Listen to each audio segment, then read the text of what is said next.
About 10 years ago, researchers at Kansas State University, along with some colleagues from the USDA, surveyed nearly 2,500 beef herds from across the United States.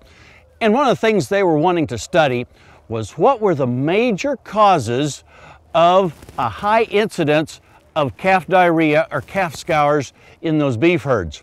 And they considered a herd to be high in terms of if there was more than 10% of the calves that actually showed the disease calf scours or calf diarrhea.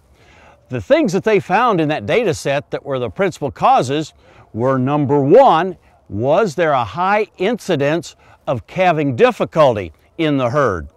And number two, was the calving actually taking place in confinement or out on a nice, dry, grassy pasture? Obviously, if we have a high incidence of difficult births in a herd, where it takes a long time for these cows and heifers to deliver the calf, then we know that the calf is weakened. We probably have a lower chance of getting the colostrum early in life, and therefore we're going to have a higher incidence of calf sickness. If we have cows that are calving consistently in a dry lot, perhaps if it's a little muddy during the calving season, then we have a better chance of pathogens being passed from one calf that got sick on to the next calves that are being born. So I think the take-home lesson from this research is pretty simple.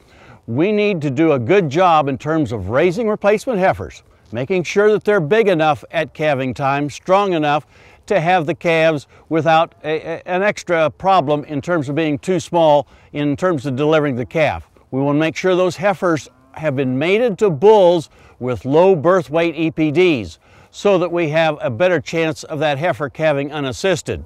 And then of course calving, when possible, the cows and the heifers in a grassy, clean area rather than a dirt lot.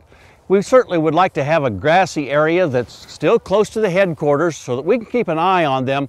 But if they're out in open space on grass, then we've got, it looks like from this data set, a lot lower chance of having a real problem with calf scours, calf diarrhea in our herd. Hey, and we look forward to visiting with you again next week on Sunup's Cow-Calf Corner.